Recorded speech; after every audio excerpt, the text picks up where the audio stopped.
آملين. فكيف أصبر عن النظر إلى كرامتك؟ أم كيف أسكن في النار ورجائي أثقك؟ فهب لي يا إلهي وسيدي ومولاي. Sorry, I think. Oh, I'm.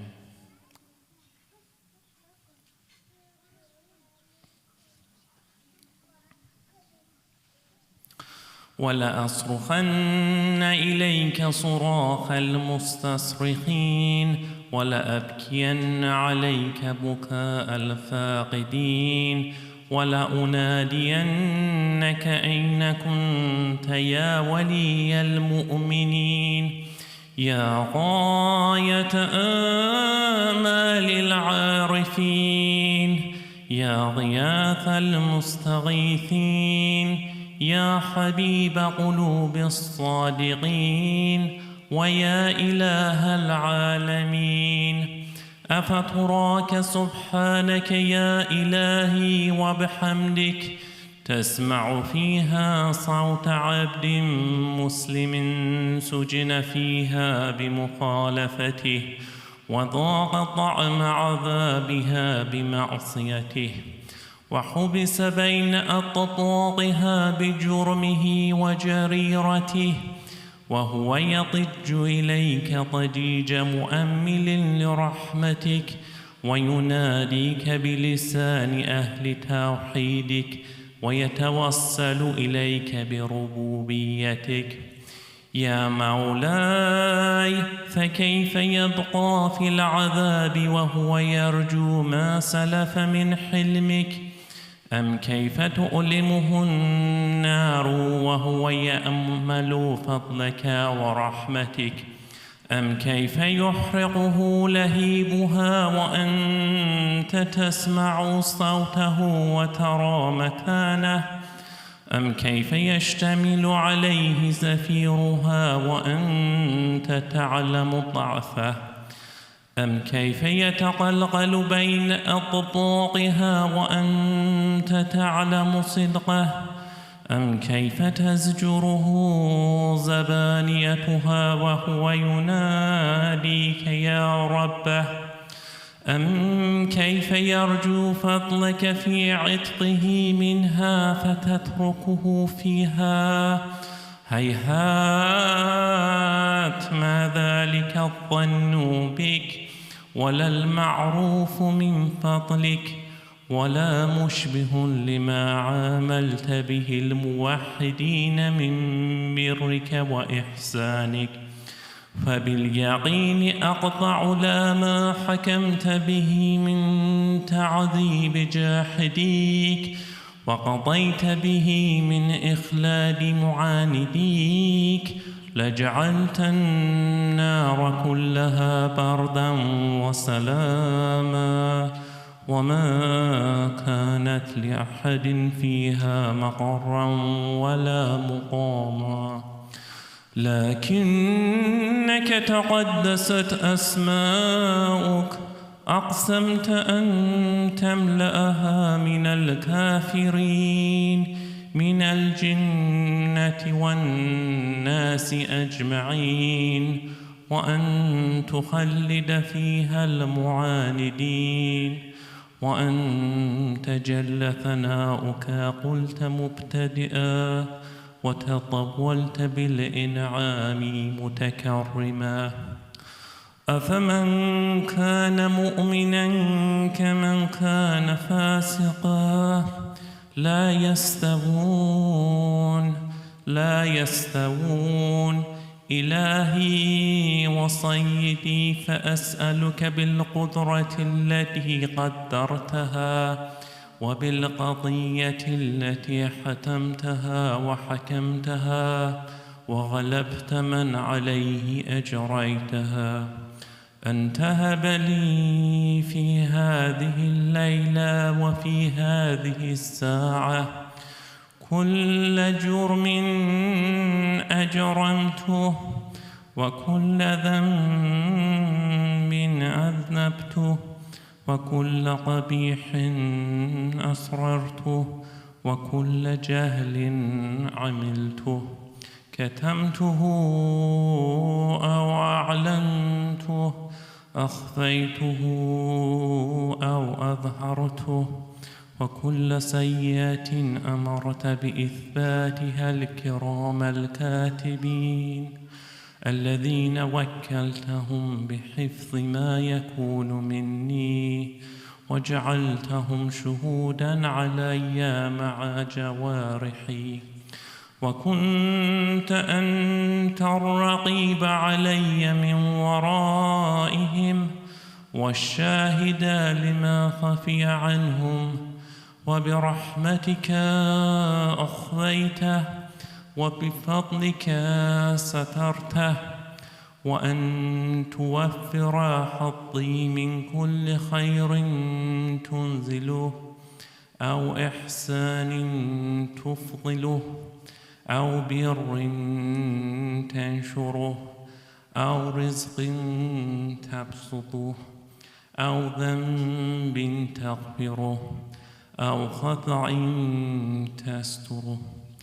يا رب يا رب يا رب، يا إلهي وسيدي ومولاي ومالك رقي، يا من بيده ناصيتي، يا عليما بضري ومسكنتي، يا خبيرا بفقري وفاقتي، يا رب يا رب يا رب، أسألك بحقك وقدسك وأعظم صفاتك وأسمائك أن تجعل أوقاتي في الليل والنهار بذكرك معمورة، وبخدمتك موصولة، وأعمالي عندك مقبولة،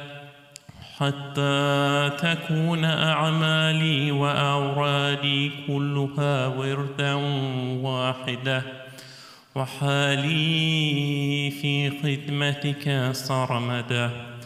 يا سيدي يا من عليه معولي، يا من عليه معولي، يا من إليه شكوت أحوالي، يا رب يا رب يا رب، قو على خدمتك جوارحي، واشدد على العزيمة جوانحي، وهب لي الجد في خشيتك والدوام في الاتصال بخدمتك، حتى أسرح إليك في ميادين السابغين، وأسرع إليك في المبادرين، وأشتاق إلى قربك في المشتاقين، وأدنو منك دنو المخلصين،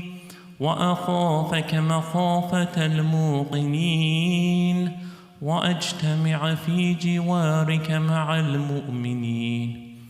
اللهم ومن أرادني بسوء فأرده، ومن كادني فكده، واجعلني من أحسن عبيدك نصيبا عندك، وأقربهم منزلة منك، وأخصهم زلفة لديك، فإنه لا ينال ذلك إلا بفضلك، وجد لي بجودك، واعطف علي بمجدك، واحفظني برحمتك، واجعل لساني بذكرك لهجا، وقلبي بحبك متيما، ومن علي بحسن إجابتك، وأقلني عثرتي، واغفر زلتي، فإنك قضيت على عبادك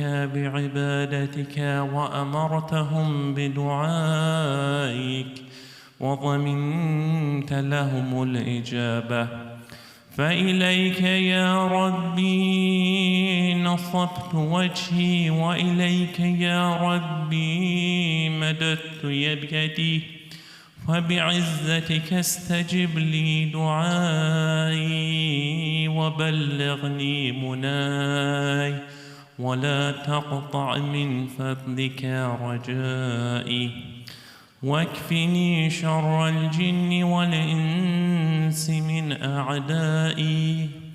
يا سريع الرضا اغفر لمن لا يملك إلا الدعاء، فإنك فعال لما تشاء. يا من اسمه دواء وذكره شفاء وطاعته غنى، ارحم من رأس ماله الرجاء وسلاح البكاء.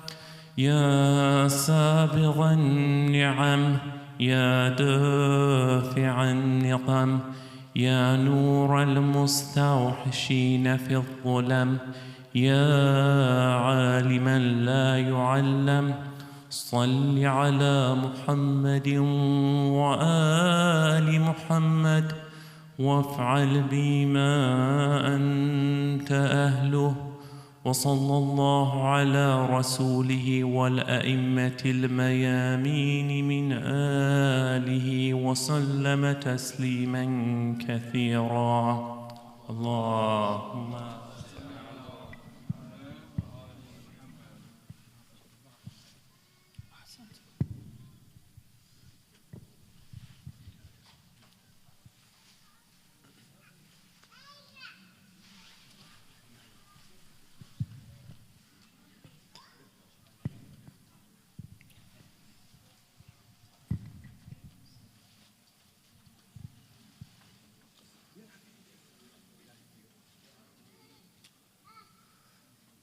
أعوذ بالله من الشيطان الرجيم. بسم الله الرحمن الرحيم. الحمد لله رب العالمين، والصلاة والسلام على سيدنا ونبينا أبي القاسم محمد. اللهم صل على محمد وآل محمد وعلى أهل بيته الطيبين الطاهرين. أما بعد. Assalamu alaikum wa rahmatullahi wa barakatuh.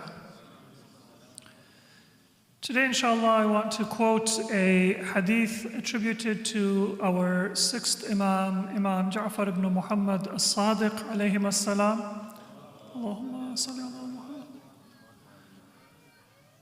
And this hadith is a very well-known one. It's a hadith that we should review for ourselves periodically, and inshallah try to align our own life goals with the message of this hadith.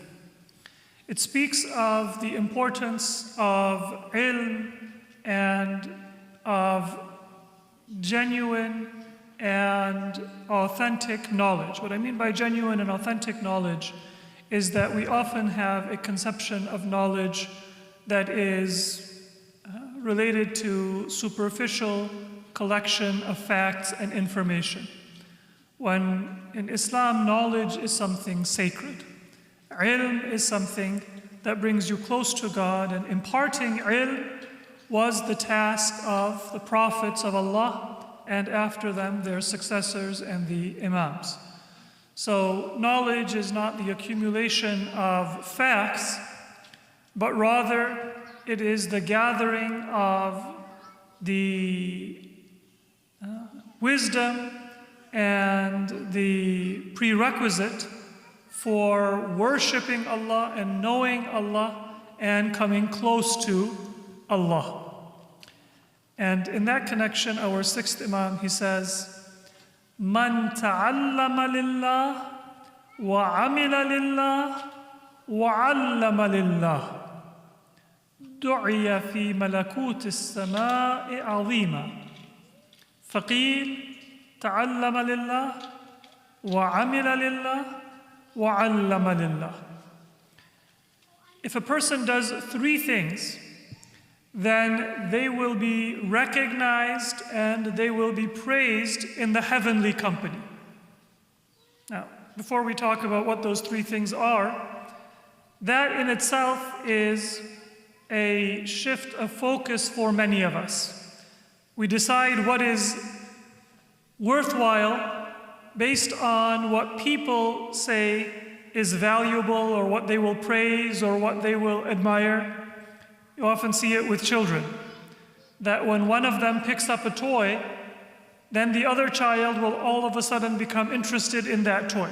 Not because they have an interest, it was sitting on the floor maybe in front of them for an hour and they didn't notice it. But when their sibling or when their playmate now picks it up, then they want to grab it. And if the other person gets bored of it, then everybody else might also get bored and say that, no, we don't have any interest in it. It is by comparison or by competition that the toy becomes attractive. And many of us as parents or as adults, we may observe that behavior in children and we may say that it is immature, it is childish, and yet we engage in the same thing. When we compete for things that are not beneficial to our soul, to our eternal existence, and in many cases not even beneficial to our material existence. There are many things that people compete for that don't bring them better health, that don't bring them comfort even. And yet because of the culture that we live in and the popularity of those things, people will spend their time and their money and their energy trying to acquire and maintain those things. So the competitive spirit of a person is placed within us by Allah. The problem is not that we are competitive. The problem is that we are using that competitiveness in the service of the wrong goals. When you see takathur in people, as the Quran says, alhaakumut takathur, you are distracted by the competition for more material possessions and for the competition for wealth and things like that. Some people say that, well, maybe we shouldn't be competitive. But that is not the solution that the Quran calls us towards. Takathur is bad because you are vying with one another and competing with one another for something that is not worth your attention. Otherwise, if what you are competing for is worth it, then your competitive spirit is helpful in motivating you to strive in order to accomplish. So the Quran says, فَاسْتَبِقُوا الْخَيْرَاتِ, vie with one another, compete with one another, but not for mata'ud dunya, the distractions of this world. Compete with one another for what? Al-khayrat, for what is good. And if I ask, well, isn't the competitiveness going to make me lose my sincerity and my piety? If I am competing for what is good, then the object of my competitiveness will help me maintain piety and sincerity in my intention. I am competing not for praise, not for recognition, but I am competing with you in order to serve Allah better, to do better. And so then when I see you getting ahead, I consider you to be an example and a role model. Let's say, for example, in this month of Rajab, I see that you are reciting Quran every day. I see that you are fasting. So I don't become jealous and say, I hope you get sick, you're not able to fast the rest of the month of Rajab.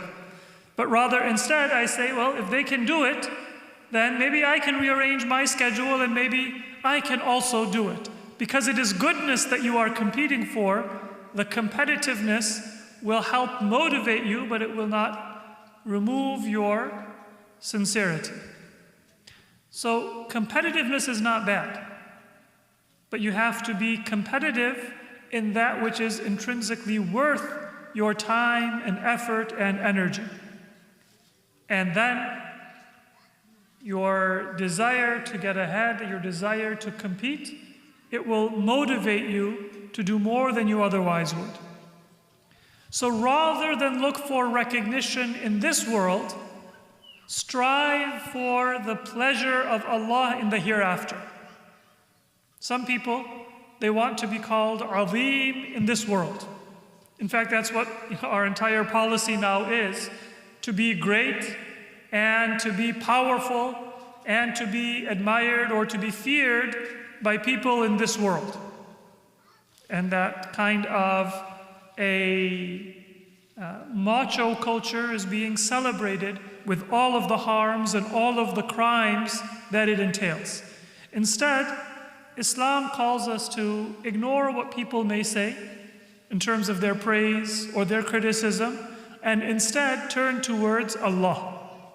And when we speak of Allah, then Allah, He praises those of His servants who are sincere in His heavenly company. So, du'iya fi malakut as-sama' azima. There are certain people who are called great in heavenly company. They may be people who are anonymous in this world. Nobody knows them. Or they may be people who are even mocked in this world because they are not looking for material recognition. But in the eyes of Allah, they are great. Now, what did Imam Ja'far Sadiq say is that attribute that you should be striving for, that would be worth competing for? 3 attributes. Ta'allama lillah. Learn for the sake of Allah. And then the last attribute, the third one, is wa'allama lillah. Teach for the sake of Allah. And then in the middle there is an attribute, wa'amila lillah. Practice for the sake of Allah. Now, where do we often make a mistake? In many cases, we approach our religion not in terms of serving Allah, but in terms of our own curiosity or our own interests. And that is contrary to our goal of seeking knowledge so that we can serve Allah. There are many people who don't know how to read Quran properly. And because they don't know how to read Quran properly, maybe their salat, or if they were to go for Umrah or Hajj, it would not be done correctly. And yet if you say that let us have a class and correct our recitation of the Quran, they will say, well, I'm not in Sunday school anymore. I'm not 7 years old anymore. I'm not motivated or I'm not interested in it. And then if there is something very exciting and very flashy, then they will watch that YouTube lecture or attend that program because it is interesting, even if that is not what they need. Or similarly, there might be people who don't know how to perform their religious obligations properly. That is an obligation. Before I learn anything that is recommended, my interest in Islamic spirituality, or my interest in Islamic philosophy, or my interest in topics of history, all of those are valuable in their own time and place, but if I don't know my obligations, then that takes precedence. It might not be flashy, it might not be exciting, but because we are used to being entertained, we often do not have the motivation to spend our energy, our time in those things which may not be so interesting, but which are necessary. So the first step is don't consider learning to be a favor that you are doing to Allah or to Islam. Don't consider it to be something that should follow your interests, but rather consider it to be an act of worship and devotion to Allah. And therefore prioritize those things that you need. And if it's not exciting to me, then I need to develop that excitement. Because extra credit only comes after you have done your obligation. And the words attributed to Imam Ali, لا خير في الفضائل ما أضرت بالفرائض. If you have obligations, then you need to do them. And if you go after the fada'il, fadilat, extra, then it's of no benefit when you have not done your actual obligations. So learning is important, but it should be done as worship, and first we should prioritize our obligations. And then we build upon that those things that are of interest to us. Now, a lot of times when we learn something, we immediately become proponents. This is something very common. You see, I get a post and I'll forward it to 10 people without even reading it fully, without digesting it. FYI, maybe you're interested in this. And sometimes we don't ever get around to actually contemplating and actually practicing. Imam Ja'far al-Sadiq says, first learn for the sake of Allah, and then practice. وَعَمِلَ لِلَّهِ.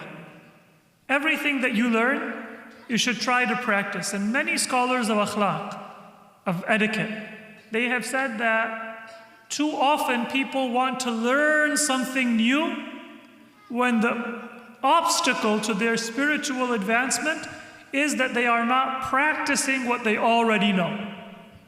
So if, I'm trying to say in this month of Rajab, in the month of Sha'ban to come, in the month of Ramadan to come after that, how can I get ahead? And maybe I'm looking, what is a good lecture series? What is a good book? What is a good spiritual development program? Any one of us who knows our basic Islamic obligations, our bottleneck is not first and foremost going to be, I don't know enough. It's going to be what I do know, I'm kind of negligent in practicing it. So after you learn, the second stage is amila lillah. Practice it and do it for the sake of Allah. And then after you practice, the Imam does say wa'allama lillah, and teach for the sake of Allah. So 3 attributes. Learn, and not just because of your interest, but for the sake of God. After you learn, don't immediately say, I have to show what I know, I have to teach it, but the next stage is practice it. Nobody has to know what I've learned. I need to internalize it. Not only for my own benefit, but also because I cannot be a teacher unless I am a practitioner.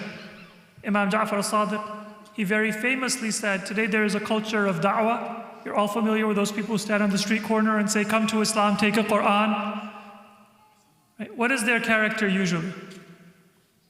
They're bombastic, they're arrogant, they're often superficially courteous, but they'll also be very aggressive online when they disagree with somebody. So they are calling people towards Islam with their tongues, but they are not reflecting the character of the Prophet. And Imam Ja'far al-Sadiq says that's not da'wah. كُونُوا دُعَاةً لِلنَّاسِ بِغَيْرِ أَلْسِنَتِكُمْ. Call people to Islam, but do so not by saying, hey, take a Quran from me, let's have a debate. Instead, do so with your character and with your practice.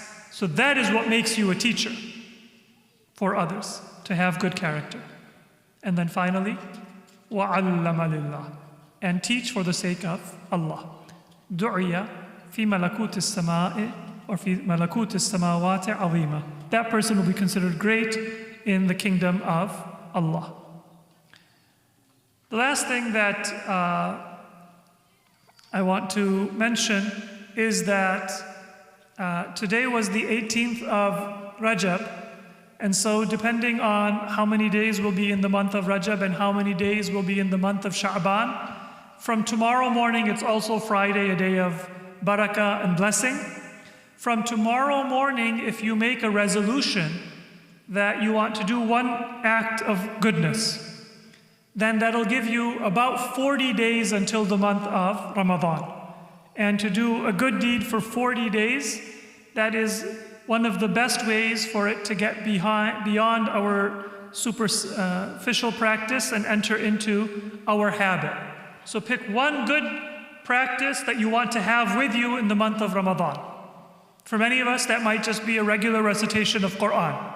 So we're not embarrassed with the Quran in the month of Ramadan that, I'm just rediscovering this book that I was negligent of. Or maybe I'm going to say for the next 40 days, I'm going to practice performing my salat right at adhan time or as close to adhan time as possible and arrange my schedule so salat is on time. Whatever is one resolution that you can make. And then you don't have to worry about, New Year's resolution, keep it until December 31st. Keep it for 40 days. And that will give you the month of Ramadan, inshallah, with the barakah and the benefit of that resolution. So probably you'll have 41 days. Technically, you could start on Saturday, but since Friday is a day of barakah, and we don't know how many days the Islamic month will have, I would recommend start that resolution, inshallah, tonight or tomorrow morning.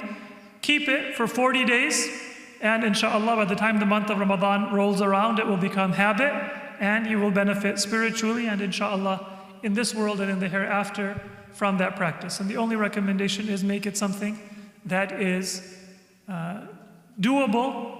Don't make a very difficult resolution that I'm going to do, maybe let's say a juz of Quran every day. If you're starting from 0, then say I will do 2 pages, I will do 5 pages, I will do 20 ayat, I will do 50 ayat. But something that's actually doable, because the goal is to keep it for 40 days. The goal is not to have a very intense one-day session and then on Sunday you're like, all right, I can't keep this going. So inshallah, we will all do that and we will benefit from the opportunity for ibadah that comes in this month of Rajab and Sha'ban, and looking forward to the month of Ramadan. Let's remember with a Surah Al-Fatiha, the marhumeen of our families, our community, shuhada, ulama of Islam, and all of those who have requested us for our du'as. The sponsors today, I think, are Brother Humam and Sister Saja. And for all of our sponsors, inshallah, let us also pray for their marhumeen, the deceased members of their families. Surah Al-Fatiha. Bismillahir Rahmanir Rahim. Alhamdulillahi Rabbil Alamin. Rahmanir Rahim. Maliki Yawmiddin. إياك نعبد وإياك نستعين اهدنا الصراط المستقيم صراط الذين أنعمت عليهم غير المغضوب عليهم ولا الضالين. I suspected that. I got a message.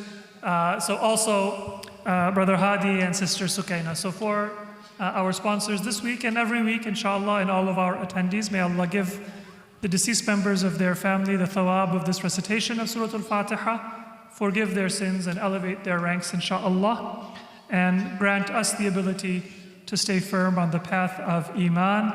And our faith, it also is something that brings happiness to our deceased family members when Allah informs them that their relatives, they are firm on the path of piety and on the path of Islam.